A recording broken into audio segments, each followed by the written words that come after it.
crash site still smoldered when I found them. Two small figures huddled beneath twisted metal, their silver skin catching the moonlight like mirrors. I'd been hunting deer. Now I was staring at something that shouldn't exist. They saw me at the same instant. 4 enormous eyes, luminous and terrified, locked onto mine. The smaller one made a sound like wind through a broken flute. The larger one stepped in front, protective, trembling. I raised my hands slowly. Easy. I won't hurt you. They didn't understand English, but tone carried meaning. The protective one's breathing slowed fractionally. They were children. That much was clear, despite their alienness. The smaller one clutched the other's arm with 3-fingered hands. The wreckage sparked. Fire licked at something that hissed and popped. I didn't think. I moved forward, gesturing urgently. You need to get away from that. They scrambled backward as flames erupted from the hall. The explosion knocked me flat. When the ringing in my ears subsided, I found them pressed against a tree, a smaller one crying silver tears that glowed faintly in the dark. My cabin was a mile away. I stood, brushed off debris, and extended my hand. The protective one stared at it, then at my face. Some calculation happened behind those strange eyes. Slowly, they took my hand. Their skin felt like warm silk. Inside my cabin, I gave them water. They sniffed it suspiciously before drinking. The smaller one wouldn't leave the other's side. They communicated through soft whistles and clicks that formed patterns I couldn't decipher. I bandaged a cut on the protective one's arm. They watched every movement with intense focus. When I finished, they touched the bandage carefully, then looked at me with something that might have been gratitude. The radio was dead, the phone lines were down. The nearest town was 15 miles through mountain terrain. I had 2 alien children in my cabin and no way to call anyone. The smaller one pointed at my bookshelf. I handed them a picture book. They examined it with fascination, those huge eyes tracking the images. The protective one stayed between us, always watching. I made soup. They ate hesitantly at first, then with more enthusiasm. The smaller one smiled, revealing small, pearl-like teeth. It was the first time they'd relaxed since I'd found them. That's when the lights appeared in the sky. Dozens of them moving in precise formation, search patterns. I killed the cabin lights and pulled the curtains. The protective one understood immediately, covering the smaller one's mouth before they could make a sound. The ships passed overhead with a hum that made my teeth ache. They circled the crash site, then expanded their search grid. One hovered directly above the cabin. Light flooded through cracks in the curtains. The children pressed against me. I felt their hearts hammering, too fast, like small birds. I held them close and stayed absolutely still. The ship moved on. We waited in darkness for an hour. When I finally lit a candle, the protective one's hands were shaking. They signed something to the smaller one, who nodded seriously. I realized then what I'd done. Hidden them. Protected them from their own kind. Oh, but the fear in their eyes when those ships appeared told me everything I needed to know about going back. The smaller one fell asleep against my shoulder. The protective one fought it longer, eyelids drooping, snapping awake, drooping again. Finally they surrendered, curled against their sibling. I kept watch. The ships returned twice more before dawn. Each time they searched more carefully. Each time they came closer to finding us. When morning broke, I found the protective one awake, staring at me. They pointed at themselves, then the smaller one, then at the door. The meaning was clear. They needed to leave, to keep me safe. I shook my head. You're children. I'm not sending you out there alone. They didn't understand the words, but they understood the refusal. Their expression shifted through several emotions I couldn't read. Then they did something unexpected. They took my hand and pressed it to their chest. The smaller one woke and did the same. Some kind of gesture. A promise or a plea. The radio crackled to life. Static, then a voice. Not human. The words were alien, but the tone was unmistakable. A broadcast. A search. The protective one's eyes widened. They grabbed the smaller one and pulled them toward the back door. I caught their arm. Wait. They turned. I pointed at the basement. The protective one hesitated, then nodded. The basement had been a root cellar once. Stone walls 3 feet thick. No windows. I moved the old shelves to reveal a space behind them. The children squeezed inside. Stay quiet, I whispered. I'll handle this. The protective one caught my hand. Their grip was strong. They looked at me with those impossibly large eyes and made a sound like a question. I know what I'm doing, I lied. The knock came 5 minutes later. 3 precise strikes against wood. I climbed the stairs, closed the basement door, and prepared to face whatever stood on my porch. The being at my door stood 7 feet tall. Armor-like living metal flowed across their form. Their face was similar to the children's, but harder, more angular, ancient. Behind them, 2 more guards flanked the entrance. Human. The voice came from everywhere and nowhere. "You have seen our young son." I kept my expression neutral. "I heard a crash last night. Found wreckage. Nobody there." Those eyes studied me. I felt dissected. "Our sensors detect biological signatures. 2 juveniles. Present them." "Don't know what you're talking about." The guard's hand moved toward a weapon.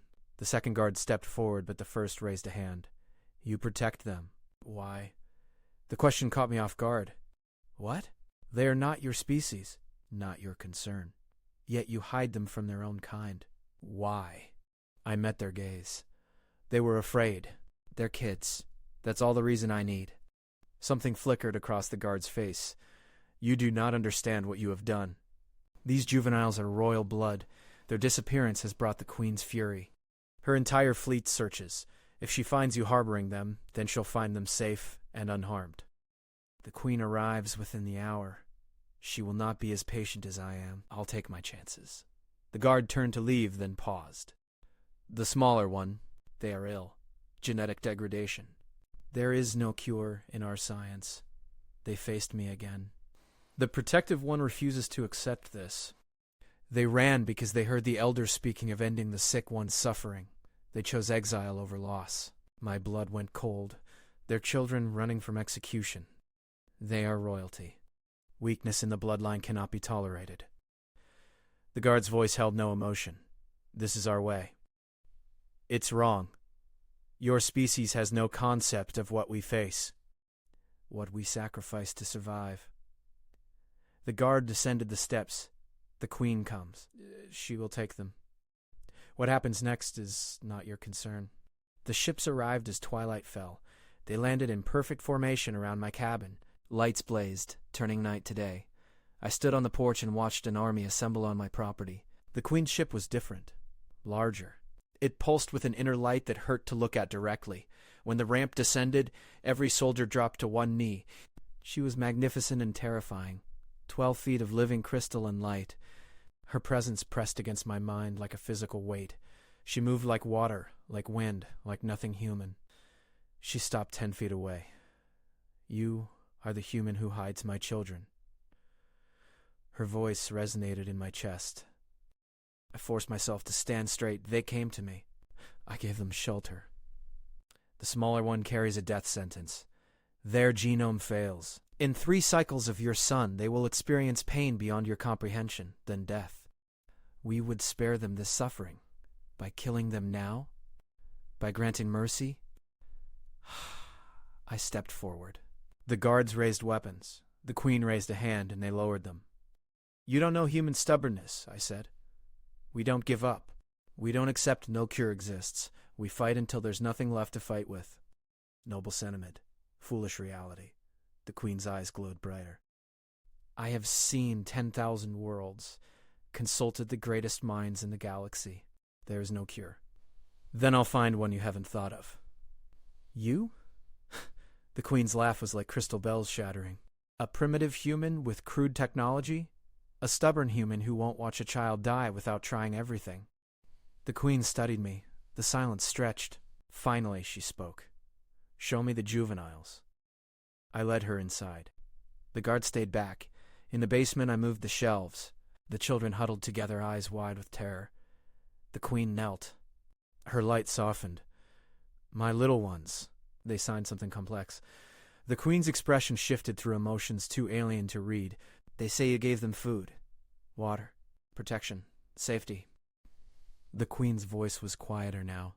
"They say you are the first being who showed them kindness without knowing their bloodline." The Queen's arms came around them. She held them like any mother would. The light around her dimmed until she seemed almost vulnerable. "I cannot watch my child suffer," she whispered. "I cannot." "Then let me try to save them." "How? With what knowledge?" "What resources?" "That protective one, they're willing to give up everything for their sibling. That kind of love means something. It has to." The Queen stood. "You would dedicate your life to this?" A being not of your species? Yes? Why? I looked at the children. The smaller one watched me with those luminous eyes. Because nobody should die just because someone decided it's too hard to save them. The Queen was silent for a long time. Then she turned to the guards. Bring the medical archives. All of them. The guards hesitated. Your Majesty, the human cannot possibly... Equipment I couldn't name filled every room. Scientists arrived, speaking in rapid clicks and whistles. The Queen stayed, overseeing everything. I studied their genetic codes with translators that made my head pound. The problem was clear even to me.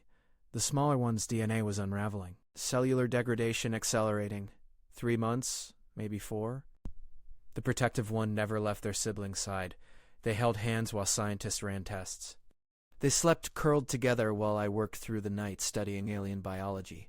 The Queen found me in the kitchen at 3 a.m., surrounded by holographic displays I barely understood. You should rest. Can't. There's something here. I can feel it. Without the light, without the grandeur, she was just a mother watching her child die. I have hoped before. Hope is expensive. It's all we've got. I pulled up human genetic research, cancer treatments, gene therapy. The translator struggled with the concepts. The Queen leaned forward. What is this? We edit genes. Fix them. It's crude compared to your tech, but we do not edit royal bloodlines. It is forbidden. The Queen's voice hardened. The genetic code is sacred. More sacred than your child's life? The Queen stood abruptly. She paced to the window. You do not understand what you ask.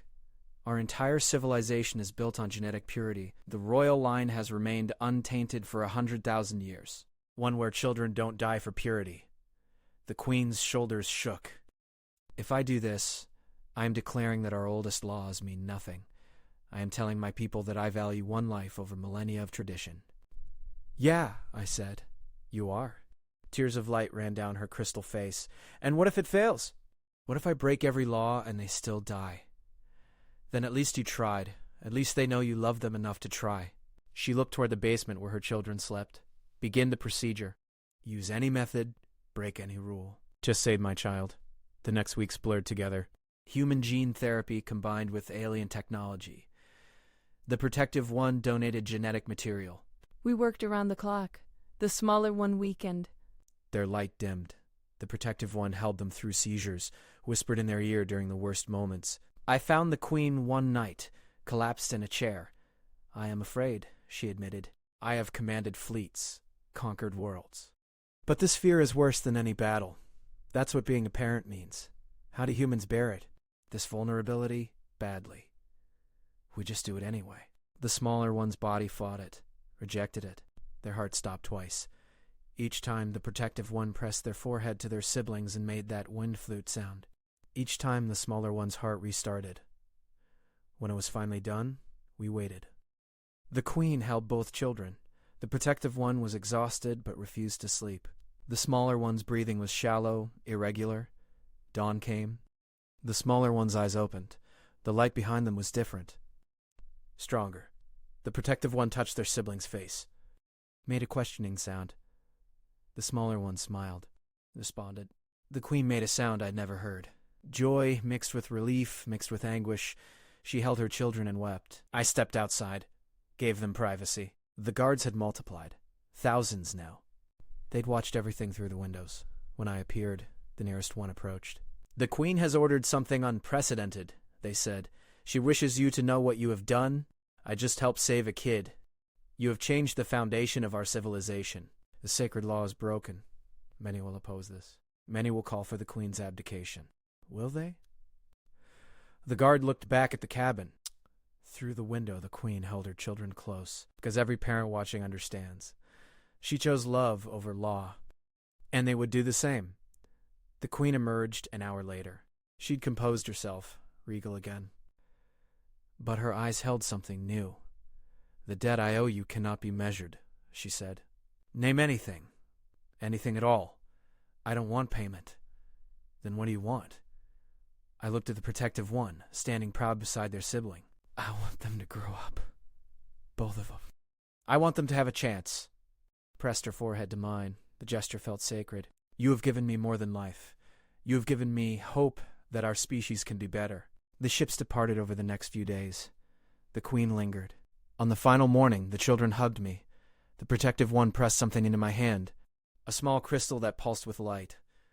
They say this is a piece of their gratitude. The Queen translated. They say you are their second heart. The smaller one signed something else.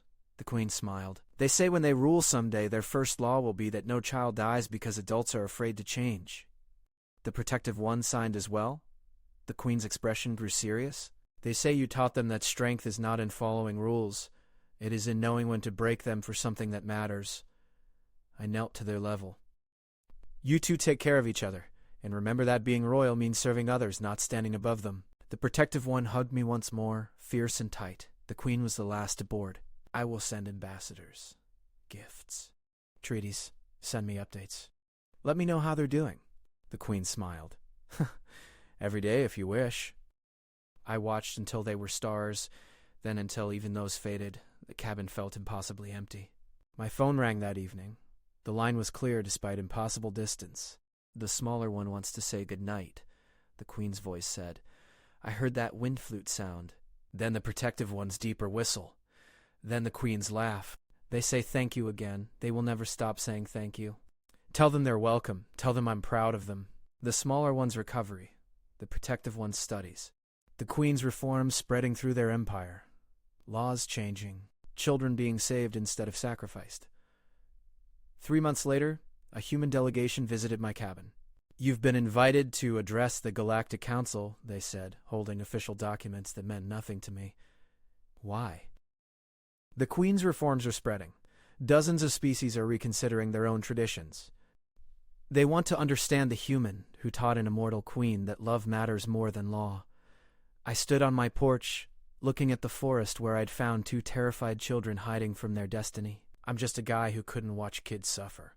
Yeah, the delegate said softly. That's exactly why you need to speak.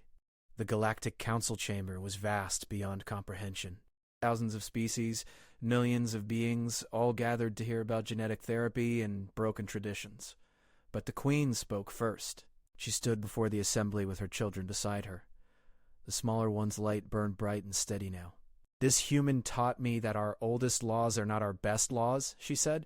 That mercy is not weakness. That change is not death. My child lives because a primitive human valued life over tradition. What does that say about us? The Protective One stepped forward. They signed, and translators carried their meaning across the chamber. This human showed us kindness when they had no reason to, gave us shelter when we were hunted, fought for us when everyone said it was hopeless. They are small by our standards, weak by our measures, but they are mighty in the ways that matter. The smaller one spoke next, their voice still fragile but growing stronger. I was supposed to die. My suffering was supposed to end with mercy. Instead, it ended with cure, because one being refused to accept that nothing could be done. How many others have we lost because we accepted the same?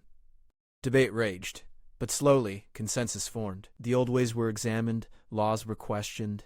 Change, terrifying and necessary, began. I returned home 6 months after finding the children. My cabin was the same, the forest was unchanged, but I carried the weight of civilization's shifting course. The crystal the Protective One gave me sat on my table.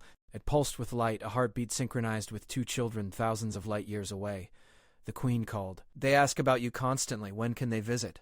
Summer? I said. Tell them I'll teach them to fish. We have food synthesizers. It's not about the fish. I am beginning to understand your species.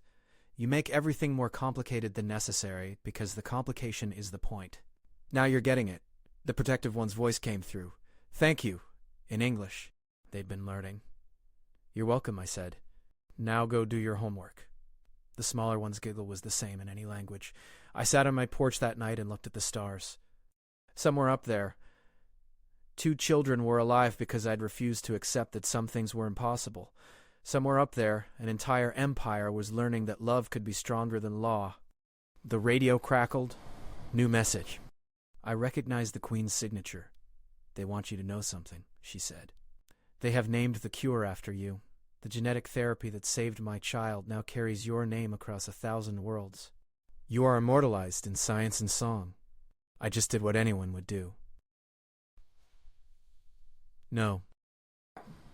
You did what only you would do. You saw children in danger and decided that was unacceptable. You had no obligation, no connection, no reason except that they needed help and you could give it. The Queen paused. That is why we are changing, because you showed us what we should have been all along. The transmission ended. I sat in silence, processing everything that had happened since that night in the forest. 2 children, stumbled upon by accident, a queen who watched everything change. And me, just a human who couldn't walk away from kids in danger. Sometimes the smallest moments create the biggest shifts. Sometimes kindness to strangers rewrites the rules of empires. Sometimes all it takes to change the galaxy is refusing to accept that some children are supposed to die. I finished my coffee and went inside. Tomorrow, the children would call again. The protective one would tell me about their diplomatic studies. The smaller one would share new jokes, and I would listen, knowing that somewhere in the vast darkness of space 2 lights burned bright because someone had decided they deserved to live. That was enough. That was everything.